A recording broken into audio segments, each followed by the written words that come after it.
કેન્દ્રીય મંત્રી પિયુષ ગોયલે સુરતમાં પત્રકાર પરિષદ સંબોધી હતી, જ્યાં ગોયલે જણાવ્યું હતું કે વડાપ્રધાન નરેન્દ્ર મોદી જ્યારે ગુજરાતના મુખ્યમંત્રી હતા ત્યારે પણ ગુજરાતની પ્રજાનો તેમને આશીર્વાદ મળ્યો છે અને કેન્દ્ર સરકારમાં ગયા બાદ પણ સતત ગુજરાતની પ્રજાએ તેને ભારે બહુમતીથી વિજય આપ્યો છે। આ વખતે પણ વિધાનસભાની ચૂંટણીની અંદર સુરત શહેર અને જિલ્લાની કુલ 16 બેઠક ઉપર ભારતીય જનતા પાર્ટીનો વિજય થશે। ગુજરાતની પ્રજા ખૂબ જ સમજદાર છે અને ગુજરાતની પ્રજા નરેન્દ્ર મોદીના તમામ ઇશારા સમજી જાય છે અને પરિણામ પણ એ જ પ્રકારે આપે છે। પિયુષ ગોયલે ચોંકાવનારું નિવેદન આપ્યું છે કે આમ આદમી પાર્ટીના સીએમનો ચહેરો ઈશુદાન ગઢવીની બેઠકને લઈને પિયુષ ગોયલે મોટી વાત કરી દીધી હતી। તેમણે કહ્યું હતું કે આમ આદમી પાર્ટીના સીએમનો ચહેરો જે છે તેમની બેઠકમાં જ ખતરા છે। તેમના આત્મવિશ્વાસ સાથે કહ્યું હતું કે ઈશુદાન ગઢવી જે બેઠક ઉપરથી લડી રહ્યા છે તે બેઠક જ આમ આદમી પાર્ટી હારશે। આમ આદમી પાર્ટીનો કોઈ માહોલ સુરતમાં પણ દેખાતો નથી। આજે હું સમગ્ર શહેરની અંદર અલગ અલગ વિસ્તારમાં ફર્યો ત્યારે કોઈ પણ જગ્યા ઉપર આમ આદમી પાર્ટીના કે કોંગ્રેસના કાર્યકર્તાઓ પ્રચાર પ્રસાર કરતા દેખાયા હતા, નહીં માત્ર ભારતીય જનતા પાર્ટીના કાર્યકર્તાઓ જ અલગ અલગ વિસ્તારોમાં દેખાતા હતા। શહેરની અંદર જે પ્રકારનો માહોલ મને જોવા મળ્યો છે તે જોતા મને આત્મવિશ્વાસ છે કે આ વખતે ભારતીય જનતા પાર્ટીની જ તમામ બેઠકો પર વિજય મળશે। પિયુષ ગોયલે રાહુલ ગાંધીના નામ લીધા વગર ગયો। કેટલા લોકો ભારત જોડાવા માટે અલગ અલગ રાજ્યમાં ફરી રહ્યા છે, પરંતુ ગુજરાતમાં દેખાતા સુધી નથી। કેટલાક લોકોને જો થોડી સમજ આવી જાય તો તેઓ દેશના વિકાસમાં પોતાનું યોગદાન આપી શકે છે। આજે તેઓ પહેલી વખત ગુજરાતમાં વિધાનસભાની ચૂંટણીના પ્રચાર માટે આવ્યા છે, તો સારું કર્યું। આર્થિક બાબતોની જો તેમને સમજ આવી જાય તો તેઓ જે રાજ્યમાં હાલ તેમની સરકાર છે તેમાં થોડુંક સારું કામ કરી શકશે। आज का दिन यादगार दिन रहेगा। सुबह से ही सूरत में अन्य अन्य क्षेत्र के मित्रों के साथ जिस प्रकार से चर्चा हुई, लोगों के साथ जो सूरत की परिस्थिति है उसके बारे में जानकारियां ली और अलग अलग उद्योग के क्षेत्र से, अलग अलग समाज के क्षेत्र से सूरत के भाई बहनों के साथ चुनाव के दृष्टिकोण से भी चर्चा की। उस सब को देखने के बाद जो मेरा व्यक्तिगत आकलन था कि गुजरात में इतिहास रचने जा रहा है और पिछले सभी रिकॉर्ड तोड़ के इस बार प्रधानमंत्री श्री नरेंद्र मोदी जी और मुख्यमंत्री श्री भूपेंद्र भाई पटेल जी को, उनके नेतृत्व को, उनके विकास के कामों को और भारतीय जनता पार्टी के एक एक कर्मठ कार्यकर्ता की मेहनत को जनता पूर्ण आशीर्वाद देने जा रही है। और विशेषकर सूरत में फिर एक बार 16 की 16 सीटें, चाहे शहरी हो या ग्रामीण इलाके में हो, सभी सीटों पे भारतीय जनता पार्टी विजयी होगी और पिछले से ज्यादा बड़े मार्जिन से विजयी होगी। ये पक्का आज का मेरा टेकअवे है, आज का मेरा आकलन है।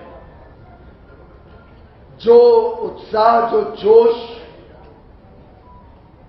भारतीय जनता पार्टी की भरोसेमंद सरकार के ऊपर, विश्वसनीय नेतृत्व के ऊपर सूरत वासियों का दिखा, जिस प्रकार से अलग अलग उद्योग वर्ग, चाहे वो डायमंड, जेम ज्वेलरी हो, वस्त्र या कपड़ा से जुड़े हुए उद्योग के लोग हों, विभिन्न समाज के नेतागण हो, लगभग सभी का प्रधानमंत्री नरेंद्र मोदी जी के गत 21 वर्षों के दिन रात प्रयास और मेहनत का जो आकर्षण देखने को मिला, जिस संवेदनशीलता से प्रधानमंत्री जी ने गुजरात का विकास और अब पूरे देश में विकास की लहर बढ़ाई है, उसके प्रति सूरत के हर व्यक्ति का विश्वास बढ़ा है, भरोसा बढ़ा है और लगभग मैदान में कोई कंपटीशन जैसी चीज दिखी नहीं। तो मेरा मानना है सूरत वासियों के प्रति मैं धन्यवाद करना चाहूंगा, उनका आभार व्यक्त करना चाहूंगा। इतना स्नेह दिया मुझे भी आज के सभी कार्यक्रमों में, इतना उत्साहवर्धन से मेरा स्वागत किया और भारतीय जनता पार्टी के सभी यहां के स्थानीय नेता, कार्यकर्ता, हमारे उम्मीदवार सभी को शुभकामनाएं देता हूं कि आगे आने वाले 1 दिसंबर के चुनाव में एक ऐतिहासिक विजय सूरत से लहर शुरू होकर पूरे प्रदेश गुजरात में जाएगी। लगभग नक्की થઈ ગયો છે કે આ ચૂંટણીમાં ભારતીય જનતા પાર્ટીને ऐतिहासिक विजय થવાની છે। વડાપ્રધાન નરેન્દ્રભાઈ મોદીની પ્રતિ અને આપણા મુખ્યમંત્રી શ્રી ભૂપેન્દ્રભાઈ પટેલની કામની પ્રતિ બેઓના નેતૃત્વ ઉપર ગુજરાતની જનતાનો પૂરો ભરોસો છે, પૂરો વિશ્વાસ છે અને આ વિશ્વાસ, આ ભરોસા ગુજરાતમાં જ્યાં પણ હું ગયો, પાટણ ગયો, મહેસાણા ગયો, સોમનાથ ગયો, જૂનાગઢ ગયો, રાજકોટ ગયો, અમદાવાદ ગયો, પૂરા પ્રદેશમાં આ લહેર જોવા મળીએ છે અને મારો આકલન છે કે એક ઐતિહાસિક વિજય આ વર્ષે પણ प्रधानमंत्री नरेंद्र मोदी जी ने आशीर्वाद करके गुजरात की जनता देवा मांगे। बहुत बहुत आभार।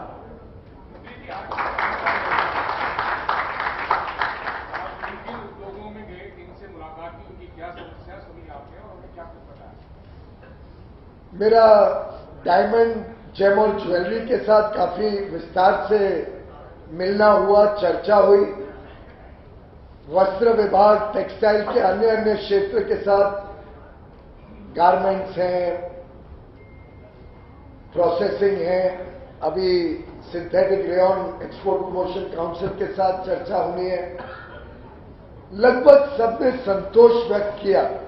जिस प्रकार से जब दुनिया चरमरा गई है, दुनिया की अर्थव्यवस्थाएं चरमरा गई है, दुनिया में महंगाई की इतनी समस्या देखने को मिल रही है, दुनिया में अलग अलग देशों में अभी तक कोविड भी पूरा नहीं हुआ है, समस्याएं हैं, युद्ध की समस्या है।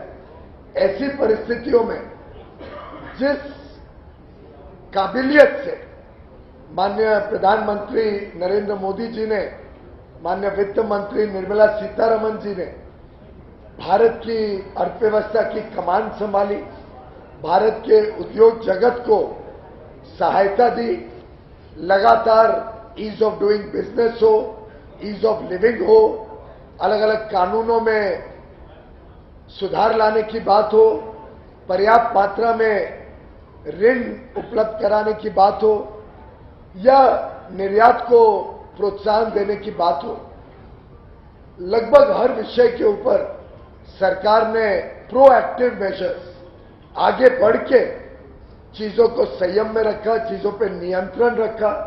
उसकी आज काफी सराहना हुई। जरूर कुछ ना कुछ विषयों के ऊपर बहुत अच्छे सुझाव भी आए हैं, जिसके लिए मैं धन्यवाद करता हूं सूरत के हमारे उद्योग और व्यापार जगत के नेताओं का। अग्रवाल समाज के लोगों के साथ भी आज चर्चा हुई। उनके अलग अलग प्रकार के जो समाज सेवा के कार्य हैं उससे भी मैं अवगत हुआ। किरण अस्पताल में जाने का मुझे सौभाग्य मिला।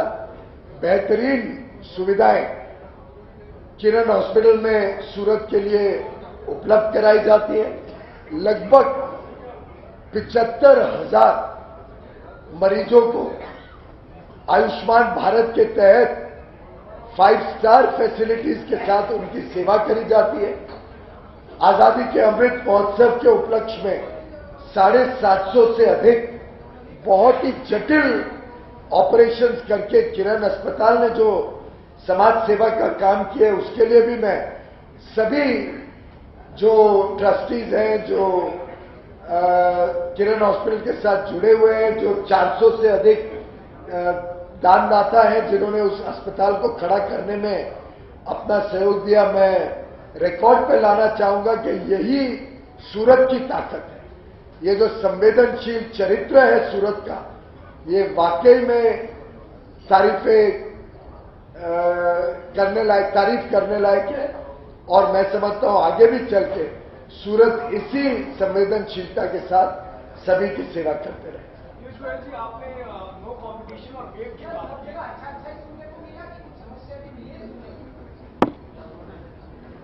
ऐसा है कि सभी कुछ एकदम अच्छा हो जाए, फिर लोग सोचेंगे कि फिर हमारी जरूरत ही क्या है। तो मैं समझता हूं कि जरूर कुछ लोगों ने अपने इंडिविजुअल कुछ कठिनाइयां भी बताई, कुछ सुझाव भी दिए। एक से बढ़ के एक अच्छा सुझाव आया। जो कठिनाइयां आई उस पर भी हमने अवश्य पॉलिसी ड्रिवन रिफॉर्म करने के अच्छे आइडियाज मिले। और यही ताकत है लोकतंत्र की कि लगातार संवाद बना रहे। मैं पहले भी जब सूरत आया मेरी बहुत अच्छा संवाद हुआ था अलग अलग क्षेत्र के साथ, लेकिन मोटा मोटा जो मुझे देखने को मिला, एक बहुत हाई लेवल ऑफ सेटिस्फैक्शन, संतुष्टि। जैसे लैब ग्रोन डायमंड्स के हमारे मित्र आज आए थे, उसमें जिस प्रकार से प्रोएक्टिवली सरकार काम कर रही है कि लैब ग्रोन डायमंड्स की पूरी इंडस्ट्री एक विश्व स्तरीय इंडस्ट्री भारत में आए। जो आज डायमंड में लगभग 90% दुनिया की पॉलिशिंग सूरत में होती है, उसको देख के बड़ा आनंद आया। उन्होंने बहुत तहे दिल से प्रधानमंत्री जी का धन्यवाद किया। जो स्टेप्स डायमंड इंडस्ट्री के लिए लिए गए, जिस प्रकार से पीएलआई स्कीम ने कपड़ा विभाग में एक क्रांति लाने का काम किया है, और आगे चल के हमारे मन में और प्रोडक्शन लिंक इंसेंटिव के माध्यम से टेक्सटाइल को प्रोत्साहन देने का विचार चल रहा है। आगे चल के पीएम मित्र पार्क के बारे में बहुत उत्साह है यहाँ के क्षेत्र में। तो मुझे लगता है कि ओवरऑल ऑन बैलेंस आज का बहुत ही सार्थक चर्चा रही, बहुत ही संतुष्टि के साथ मैं आज सूरत से था। आपने नो कॉम्पिटिशन की बात की, आपने कहा कि बीजेपी जीतेगी, आम आदमी पार्टी भी है चुनाव में है, कांग्रेस भी है। नहीं, मैंने तो नहीं कहा, ये आप ही कह रहे हो, मैंने तो नहीं कहा। जो मैं तो आज किधर भी कोई कंपटीशन देखी नहीं मैंने, या तो कोई कार्यकर्ता किसी पार्टी के दिखे सड़क पे, कुछ कैंपेन दिखे। मैं लगभग आपके 117 फ्लाईओवर में से शायद आज 20-25 फ्लाईओवर तो मैं घूम चुका हूं, शायद उससे ज्यादा ही घूम लिया होगा। लेकिन मैंने तो अभी आज किधर भी कोई कंपटीशन देखी नहीं। मुझे लगता है वो सिर्फ मीडिया में बयानबाजी तक ही कंपटीशन दिखती है, और दूसरी तरफ कंपटीशन अलग अलग राज्यों में घूम रही है। गुजरात में तो आने का अभी तक कोई आसार दिख नहीं।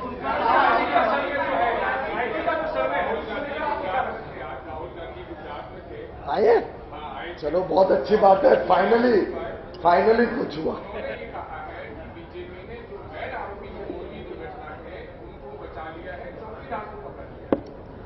ऐसा है, भारतीय जनता पार्टी और प्रधानमंत्री नरेंद्र मोदी जी कभी पक्षपात नहीं करते हैं।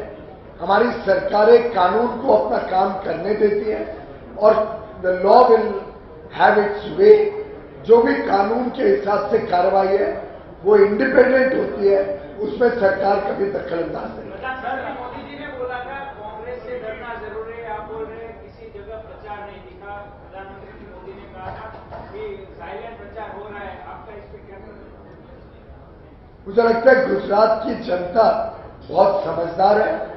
गुजरात की जनता को माननीय प्रधानमंत्री जी का इशारा अच्छी तरीके से समझ में आ गया, और गुजरात की जनता कभी चूक नहीं करती है।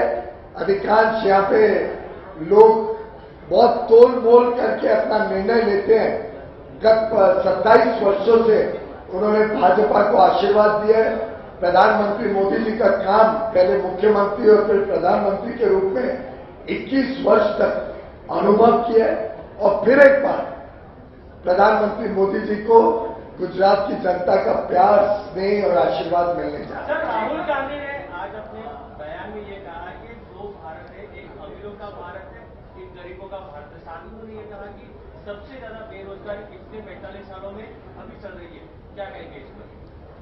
मैं समझता हूं अगर कुछ लोगों को समझ अच्छी आ जाए आर्थिक और इकोनॉमिक इश्यूज पे, तो शायद देश का भला होगा। देश में जो दो चार भी अभी रही हैं कि नहीं मुझे मालूम नहीं, पर जो दो सरकारें रह गई हैं उसमें वो जनता की सेवा कर पाएंगे। आप बताइए कि आजादी के बाद 2014 तक ऐसा क्यों था कि हमारी माता बहनों को शौच के लिए खेत में जाना पड़ता था? आधे से ज्यादा घर ऐसे थे जहां शौचालय नहीं था। क्यों करोड़ों बच्चों के घर में बिजली नहीं थी?